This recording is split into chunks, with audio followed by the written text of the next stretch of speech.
Hey, I know you guys haven't been busy, so I appreciate it. It's been a wild fall. First things first, just a shout out to Coach Watson and volleyball, and Coach Hale soccer, Coach Buckman again. All three of those guys, SEC coaches of the year, had great falls. Excited about what's gone on for the most part, and looking forward to jumping into basketball season. And it was a great win last night against Duke. I really enjoyed it. Atmosphere was amazing. Uh, it was fun. And then baseball is just around the corner, so we're pretty excited. Fall went great. For the most part, stayed healthy, which is always a concern in the fall. The fall is all about development. It still is, still going through that, but got to see a lot of good things. Excited about where the program is and the potential of what could happen this spring. Go ahead, Hutch. Yeah, Dave, I'm curious after seeing everything in the fall, what maybe position battles are still kind of looming that are going to have to be sorted out when with preseason practices? Yeah, I almost really feel like the position battles are going to always be there. I truly believe that's a big part of our program and the way we run things here, that you just have to keep working to play. Even if you're a returning starter, obviously your name's penciled in and until it's not. And I think the competition is what makes players better. I think the competition amongst teammates makes you better for the future. A lot of these guys are going to play pro ball, teaches you how to fight through the minor leagues. So, kind of answering your question, I still feel like they all have to fight. But, if you're talking about wide open, nobody's back, no starter there, you could look at a lot of positions on our team right now, and it's been that way 3 years in a row. And we're going to find a way to get it done again this year. But, the catching spot is it's amazing this year that we have 4 really good catchers. And, a lot of times you're just hoping you have one and a quarter. And what do I mean by that? You're just hoping a guy that could back up your starter and give him a rest every now and then. But, I mean, honestly, we could catch any one of these 4 guys and feel good about it. They're all a little bit different. Some may be more defensive, right-handed hitters, switch hitters, power, maybe quick release, really strong arm, different situations. But I do believe that battle is going to continue, and it's going to make us really strong back there, and we should be able to stay fresh. Are you wanting me to mention names, or how do you want me to go about this? However you want to take it. Okay.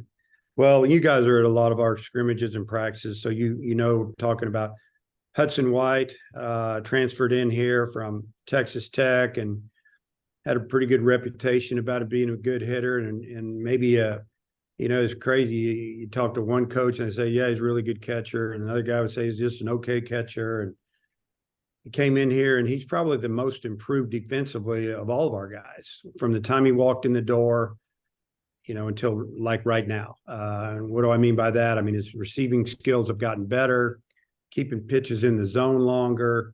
And I credit Bobby Wernis and Coach Hobbs for really showing him the way as far as with technology, keeping balls close where you're going to steal some pitches. Just have done a tremendous job there. And then obviously Parker Rowland had an incredible fall offensively. And that was the issue last year. He caught great, threw great, but he didn't hit very well. I mean, he was amazing this fall. And if he was sitting in here with me, we'd be kind of giggling about it, but it was shocking how much better he was. And he went out to summer ball, played ball, did well, made the all-star team. And, he wanted to play baseball and he got better. And then true freshman Ryder Helfrich he's the future. He may be the guy that catches a lot this year. I mean, time will tell. I don't want to put that on him. It's hard for a freshman to manage an SEC staff, especially one like we have, without some help. So I think it's a perfect scenario for him where he can play and get after it and get some coaching from our older catchers. And learn from watching, learn from playing. And then Hudson Polk, he came in and had a tremendous fall, hit the ball extremely hard, hit 4 or 5 home runs. And, it's fun to see kids get better, but when you're dealing with the possibility of kids getting drafted after their junior year, the guys jumping in the portal, you just got to recruit. And you kind of, when the smoke clears, usually you might have 2 catchers and a walk-on, and we just happen to have 4 really good catchers. So is it a problem? No. Is it a good problem? Yes. But we'll work it out. They're all really good teammates. So other positions, that took a long time. Outfield is still a work in progress. Kendall Diggs is our starting right fielder. I mean, he played longer than anybody this summer. They won the Cape Cod Championship out there. He had some good days and okay days. Was a little tired, but he's a guy. He's earned it. Right field is his until it isn't, and I don't think it's going to be anybody else's. I could DH him a little bit, but I plan on him playing right field. We have, and the other guys are new. You got Ty Wilmsmeyer from Missouri, hit 300 there last year. Did not hit this fall. Didn't hit our pitching. Played great defense. I think he's a lot better hitter than he showed, and we hope he is. But he's a really good defender. He's a center fielder. And then Will Edmondson is transferred from a junior college. Had a good fall. Got better and better as fall went on. Learned how to deal with the velocity he was seeing, and got better in the outfield. Had a good fall. And then another guy we didn't play out there much because he was working at third was Jason Jones. And for those of you that remember last year, that was injury after injury after injury after injury. I played Jason Jones in left field against Mississippi State, and I thought he looked really good until he took about a 95-mile-an-hour fastball in the helmet, and I had to pull him out of the game. But we've been working with him out there because we're trying to get everybody in the lineup that we need to get in the lineup. And but he's still working at third. So those are some of the guys in the outfield. And then third base, you got Peyton Holt. You got Jared Sprague-Lott, who played at Richmond last year. That's one of our top defenders. Started hitting the ball really well at the end of the year. He hit 300 at Richmond last year, and he can play anywhere. He's kind of our utility guy. Play short, second. He can play first if we want him to, but he also is a really, really good third baseman defensively.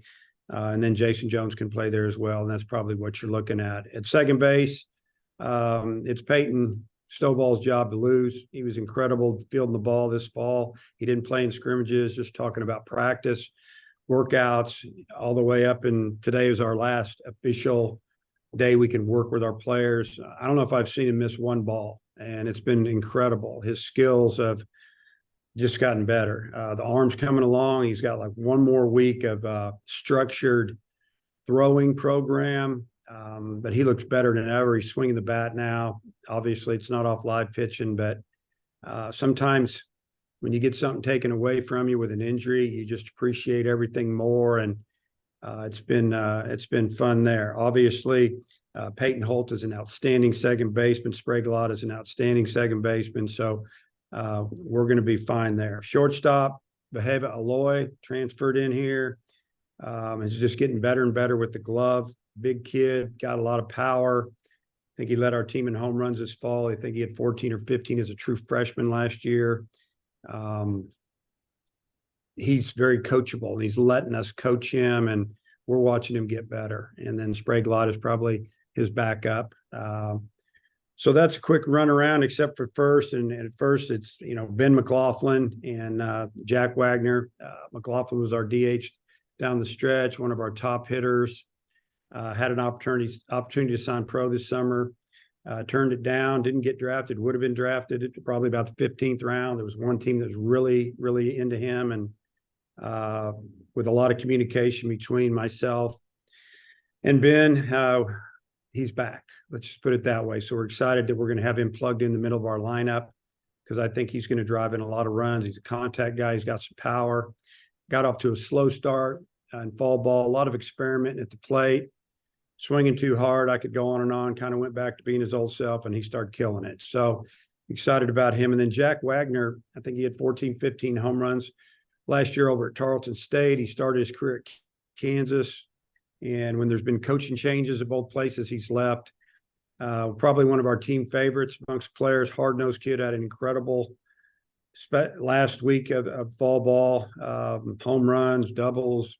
He can play first. He can play outfield. So, I've named off a lot of guys, and that's a good thing. You got to have about 13, 14 guys for those 9 offensive spots that can move around a little bit. So we feel real good. And I know I've missed a guy or two, but we feel good about where we're going to be once we get this thing figured out throughout the season.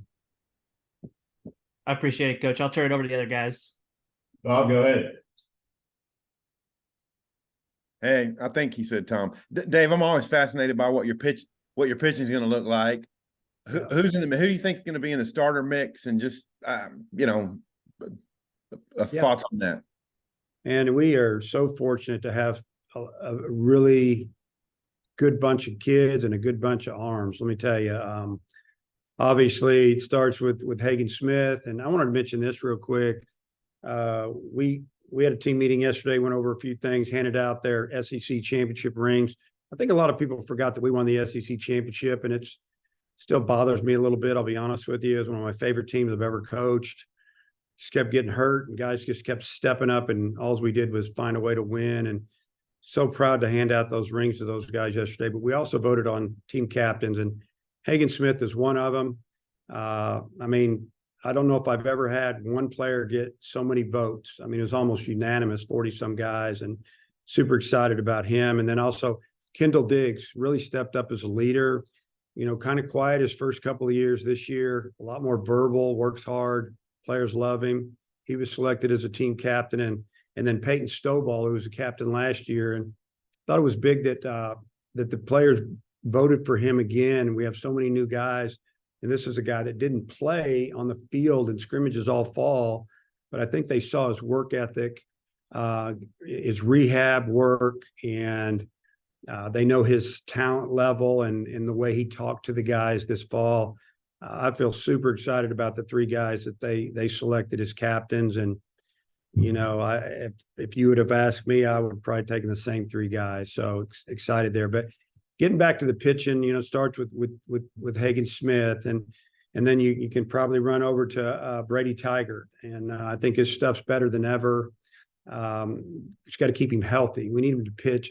We need him to pitch a lot, and he's really worked on his body. He's got so much stronger in the last 5 months. It's been fun watching it. And then we also have a transfer, Mason Molina from Texas Tech, and his numbers were really good. He walked too many batters this fall, but we didn't hit him at all. I mean, we did not hit him. Gave up maybe 1 or 2 hits all fall. Didn't hardly give up any runs, and command the zone better. And he really didn't have those breaking ball that he had throughout the season last year. So we're talking about 2 lefties and a righty. You can throw in a couple other guys that are young. You can throw in a guy like Ben Bybee has really made a move.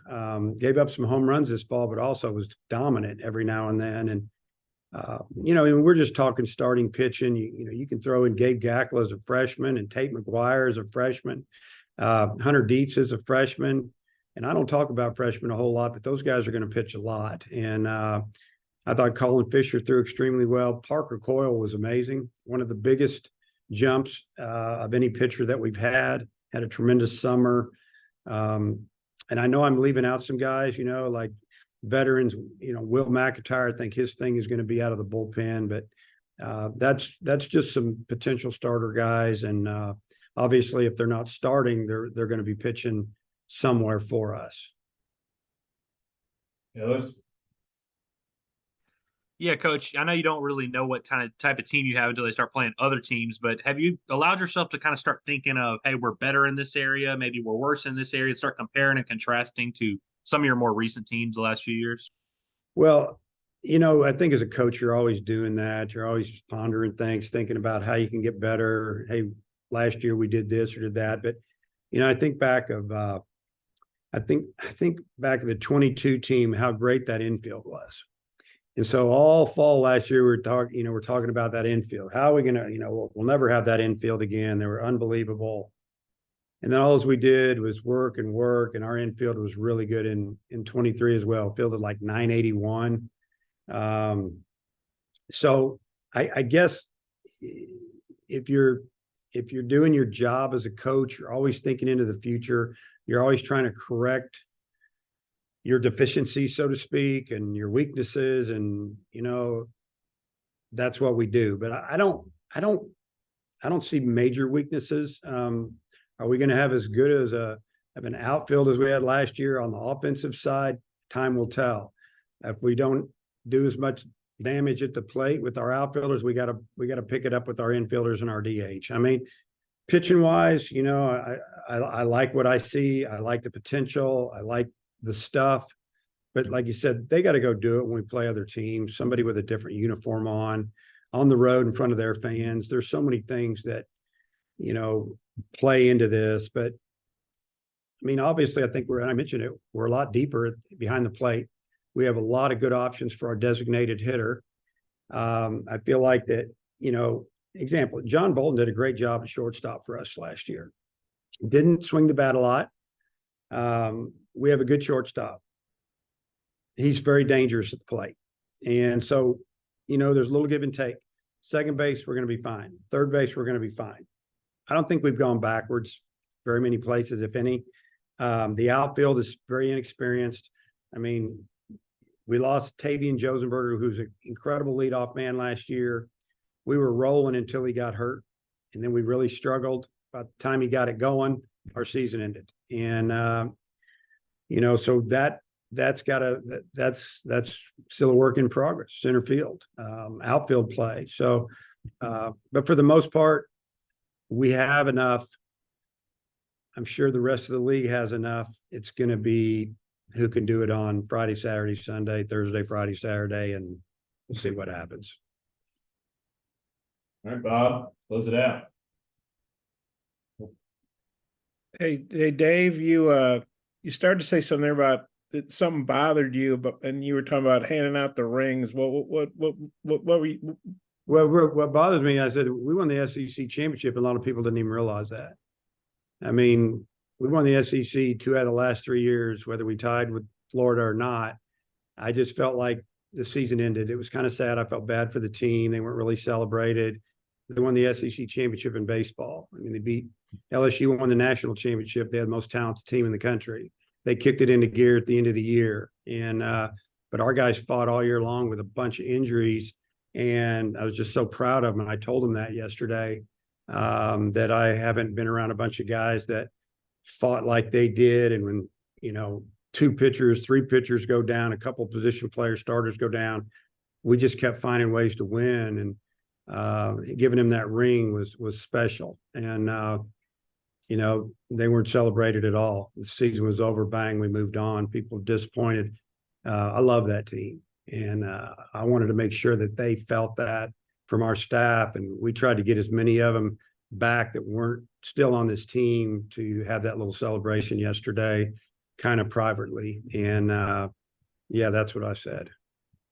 And Kendall, I mean, we know he can hit. He seems like he's really come a long way as an outfielder. I remember he was on some highlights, on ESPN from, I guess, summer ball. Just wondering where you think Kendall is defensively. You think about it last year when we put him in when we had an injury, and that's why he got in the lineup. Put him in right field, and he made the plays, but it sure didn't look pretty, did it? And he knew it, but he made the plays. He fought some ball. Then it just started smoothing out. I mean, this is a guy, when you think about it, he played shortstop in high school.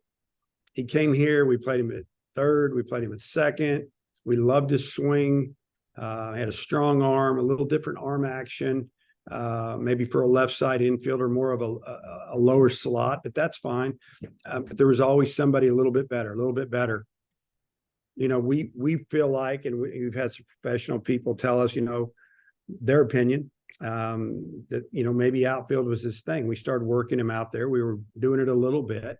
I asked him after his freshman season to go play some outfield before the sophomore year, which was last year. And he didn't really get to do it with the team he was on. So we've been talking to him about it for a while. But going out to summer ball, playing some in the outfield last year. He's really made a big jump. Defensively, he looks like an outfielder, throws like an outfielder, and I think he's going to have a great year, and I think he's going to hit right in the middle of our order. Okay, thanks. Jackson, all you. Yeah, Coach. Obviously, Hagan has had 2 great years for you, but the uptick in velocity has kind of spread over on social media and everything. I'm just wondering, has anything changed for him? Whether it's preparation, approach, how he goes after hitters now with this kind of uptick that he's gotten. Yeah, I'd say all of the above, honestly. First off, Hagan Smith is probably one of the hardest workers I've ever been around, and he's super young for his class. I mean, he'll only be 20 years old at the draft, and he'll be 3 years in college. So he really worked hard on his body. I mean, he already had a great, strong physique, and now he's super strong. He's put on some really good weight. We rested him. Yeah, you could say the uptick in velocity. He's always had good velocity. If he was just our closer and all he did was pitch the 8th or the 9th inning, he's going to go 97 to 100, probably pretty much all the time. We'd like him to pitch at 93 to 96. And he has developed a pitch or two. I won't give away too many details, but his arsenal has improved. Leadership qualities, work ethic. Didn't like the way the season ended last year. The kid's a winner. And if the game's on the line, he's the guy I want on the mound. And real quick, we got the SEC, the new schedule a month ago or so. Just wondering your thoughts. Any sadness with maybe not playing some teams not every year, or just excitement with the new league?